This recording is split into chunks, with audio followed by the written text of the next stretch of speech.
Assalamualaikum warahmatullahi wabarakatuh.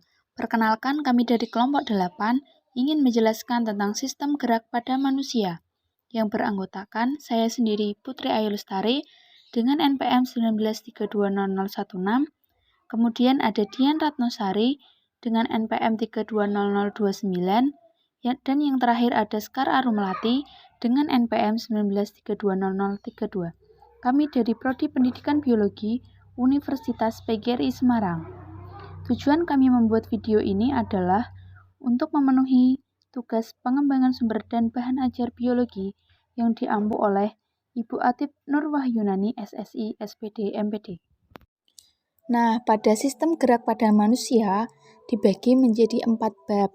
Yang pertama, tulang penyusun rangka tubuh, yang kedua, persendian, yang ketiga, otot, dan yang terakhir adalah gangguan pada sistem gerak. Nah, yang pertama, tulang penyusun rangka tubuh. Manusia memiliki rangka yang disusun oleh tulang keras dan tulang rawan. Rangka manusia dibentuk dari tulang tunggal atau gabungan tulang, seperti tengkorak, yang ditunjang oleh struktur lain seperti ligamen, tendon, dan otot. Rangka manusia tersusun atas kurang lebih 206 buah tulang yang memiliki bentuk serta ukuran yang bervariasi. Kerangka tubuh bagian dalam dilindungi atau ditutupi oleh kulit dan daging. Hal ini bertujuan untuk melindungi bagian-bagian dalam kerangka yang bersifat lunak, seperti jantung, hati, paru-paru, ginjal, dan lain-lain. Dalam menghindari adanya kerusakan yang timbul akibat gesekan organ-organ yang lebih keras dibandingkan organ yang lebih lunak. Tulang mempunyai fungsi utama yakni sebagai alat gerak pasif, artinya alat tersebut digerakkan oleh organ atau alat lain, yaitu otot.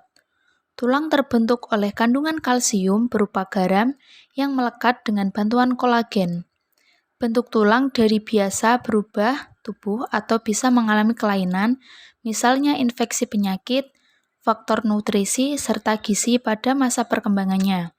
Selain sebagai pelindung pada organ yang sifatnya lunak, rangka juga memiliki beberapa fungsi lainnya, seperti 1. Meningkatkan tubuh, menegakkan tubuh, 2. Melindungi organ-organ lunak, 3. Tempat melekatnya otot, 4. Menentukan bentuk tubuh, dan 5. Tempat pembentukan sel darah merah. Selanjutnya, bentuk tulang. Berdasarkan bentuknya, tulang-tulang yang menyusun rangka tubuh dapat dibagi menjadi 4 macam, yaitu yang pertama, tulang pipih. Tulang pipih berbentuk pipih atau tipis, contohnya adalah tulang rusuk, tulang belikat, tulang dada, dan tulang tengkorak. Di dalamnya berisi sumsum merah, tempat pembuatan sel darah merah, dan sel darah putih. Yang kedua, ada tulang pendek. Tulang pendek berbentuk kubus atau pendek tidak beraturan. Contohnya, ruas-ruas tulang belakang, pangkal lengan, pergelangan tangan, pergelangan kaki, dan pangkal kaki. Yang ketiga, ada tulang pipa. Tulang pipa terdiri atas epifisis, bagian tulang yang membesar seperti bonggol, dan diafisis, bagian tengah tulang di antara dua episis. Nah, yang terakhir ada tulang tak berbentuk. Tulang tak berbentuk memiliki bentuk yang tidak teratur. Tulang ini tidak memiliki bentuk seperti pipa, pendek, atau pipih. Contohnya, tulang tak berbentuk yaitu wajah dan tulang belakang. Di sini saya akan menjelaskan tentang persendian. Persendian atau sendi merupakan perhubungan antar tulang sehingga tulang dapat digerakkan. Hubungan dua tulang disebut persendian atau artikulasi. Fungsi utama sendi adalah untuk memberikan fleksibilitas dan pergerakan pada tempatnya, juga sebagai poros anggota gerak. Macam-macam sendi pun cukup beragam. Ada beberapa sendi dalam tubuh yang hanya memberikan sedikit pergerakan, namun tetap saja sangat berfungsi untuk memberikan kestabilitas pada tubuh kita. Tempat pertemuan dua tulang adalah persendian yang berperan dalam mempertahankan kelenturan kerangka tubuh, yaitu itu tanpa adanya persendian, tubuh kita tidak mungkin bisa melakukan berbagai gerakan. Sedangkan yang berfungsi menarik tulang pada saat Anda bergerak adalah otot, yang merupakan jaringan elastis yang sangat kuat. Di sini juga terdapat sendi gerak. Sendi gerak merupakan hubungan antar tulang dengan kemampuan gerak lebih banyak. Pada sendi gerak, tulang yang satu dengan tulang yang lain diikat dengan semacam jaringan pengikat atau ligmen. Sendi gerak terbagi menjadi beberapa macam, yaitu sendi peluru, sendi gulung, sendi pelana, sendi eksel, dan sendi putar. Sendi peluru. Sendi peluru merupakan sendi yang memungkinkan gerak ke seluruh arah dan biasanya berporos 3. Sendi peluru terdapat pada hubungan antar tulang lengan atas dan tulang pelikat. Yang selanjutnya ada sendi gulung. Sendi gulung adalah hubungan antar tulang telapak tangan dengan tulang pengumpil merupakan sendi gulung. Yang selanjutnya sendi pelana. Hubungan sendi pelana yaitu hubungan tulang yang memungkinkan terjadinya gerakan dua arah adalah sendi pelana. Dan terdapat juga sendi eksel. Sendi eksel adalah hubungan antar ujung tulang yang menghasilkan gerakan seperti eksel pada pintu. Yang terakhir ada sendi putar. Sendi putar adalah hubungan antar tulang di mana ujung tulang yang satu berupa tonjolan yang masuk ke dalam lubang tulang yang lain disebut sendi putar. Adapun juga sendi kaku. Sendi kaku merupakan macam-macam sendi yang memungkinkan terjadinya sedikit gerakan.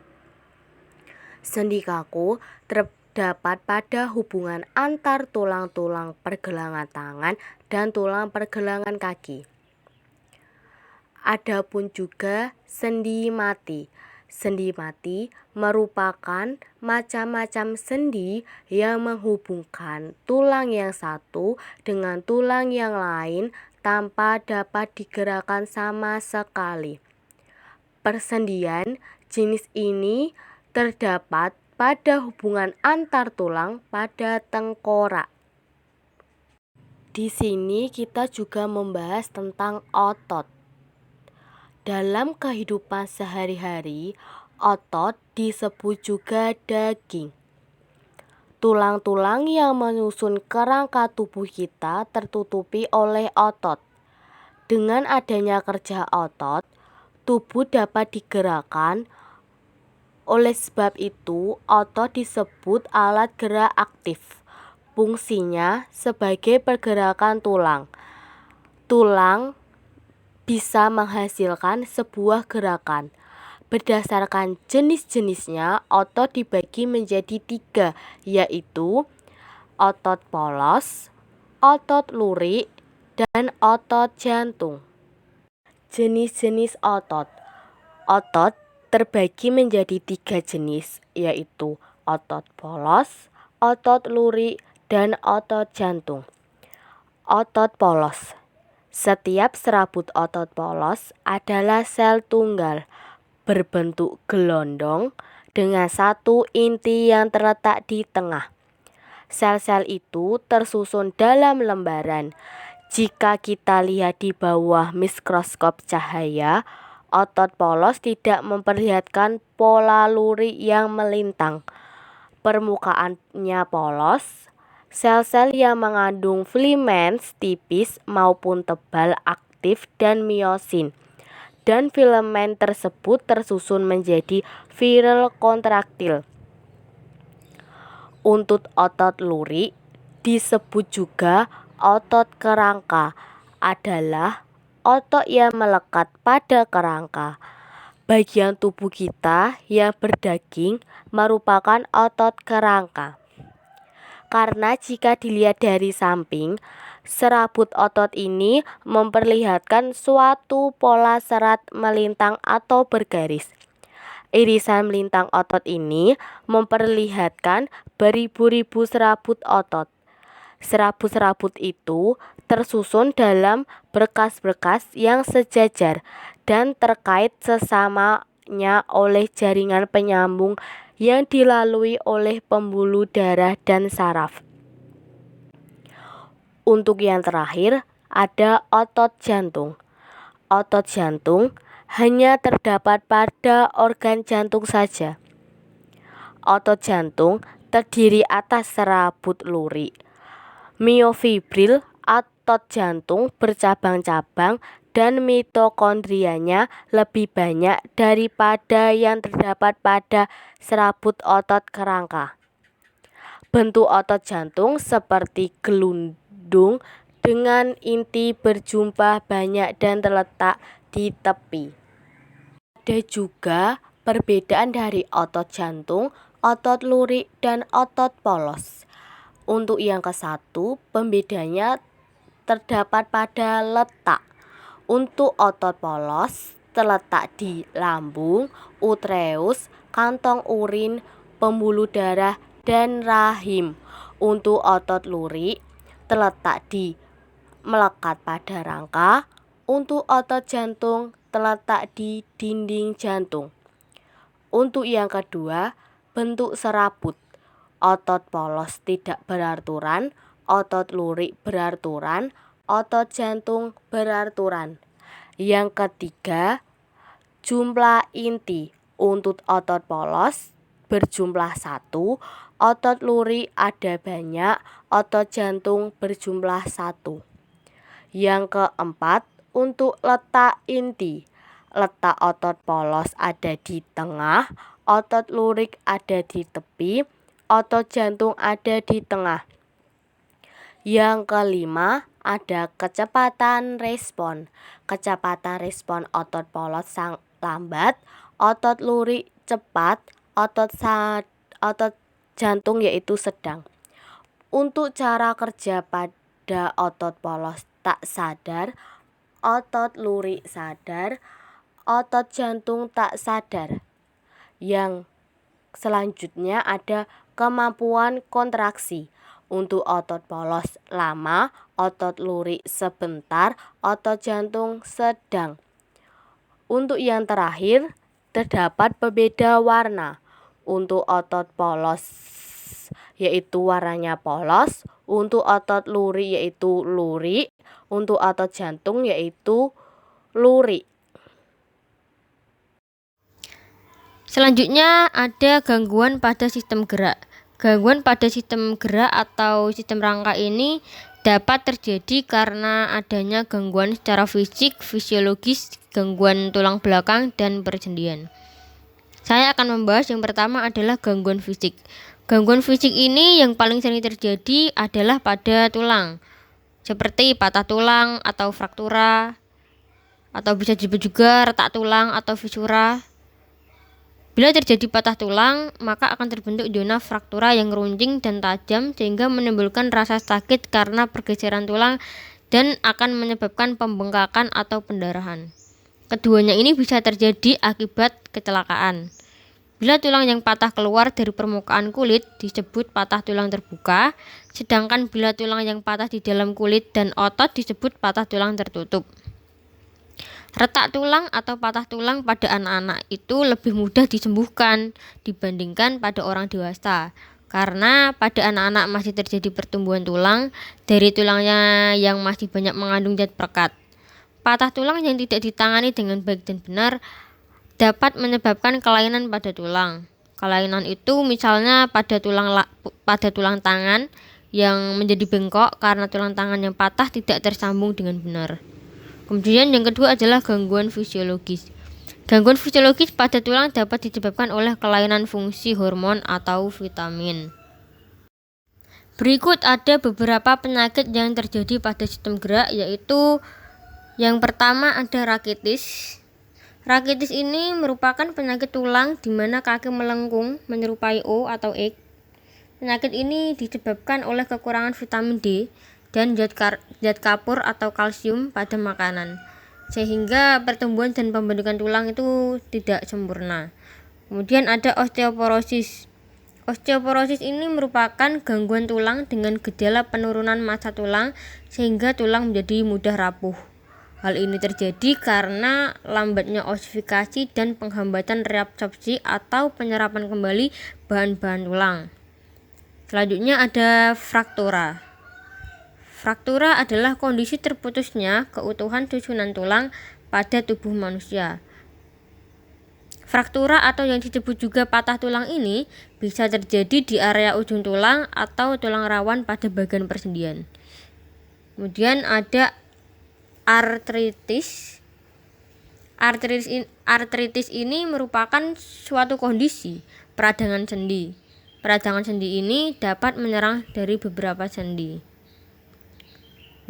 Kemudian ada lepas sendi. Lepas sendi ini kondisi ketika tulang keluar atau bergeser dari posisi normalnya pada sendi. Semua persendian yang ada di tubuh dapat mengalami dislokasi, terutama saat terjadi benturan akibat kecelakaan berkendara atau terjatuh ketika berolahraga. Kemudian ada kebiasaan posisi duduk. Bila kebiasaan posisi duduk ini dibiarkan, dapat memunculkan ketegangan otot pada wilayah leher dan punggung yang berujung pada keluhan rasa pegal-pegal atau kaku. Bila keluhan ini dibiarkan dengan waktu yang lama, dapat menyebabkan terjadinya kifosis. Kebiasaan posisi duduk ini tidak hanya pada kifosis, ada banyak penyakit pada kebiasaan posisi duduk ini seperti skoliosis dan terakhir adalah lordosis. Selanjutnya ada teknologi untuk mengatasi gangguan pada sistem gerak. Beberapa teknologi yang mungkin dapat dilakukan untuk mengatasi gangguan pada sistem gerak ini, yang pertama adalah ada teknologi kemoterapi, radioterapi, dan pembedahan atau amputasi untuk membantu penyembuhan kanker tulang. Yang kedua ini ada teknologi sendi buatan atau penggunaan sepatu khusus yang digunakan untuk membantu penderita artritis. Kemudian yang ketiga ada penggunaan kaki dan tangan palsu untuk membantu orang yang menderita cacat anggota tubuh, khususnya pada tangan dan kaki. Kemudian yang keempat ada kursi roda. Kursi roda ini merupakan alat bantu yang dapat digunakan oleh orang yang mengalami kesulitan berjalan menggunakan kaki yang disebabkan oleh penyakit cedera ataupun cacat bawaan. Kemudian terakhir adalah teknologi penyembuhan patah tulang yang dapat dilakukan dengan cara yang pertama ada pemasangan gips, kedua pembidaian, dan ketiga ada pembedahan internal. Terima kasih telah menyaksikan video pembelajaran kami. Semoga bermanfaat.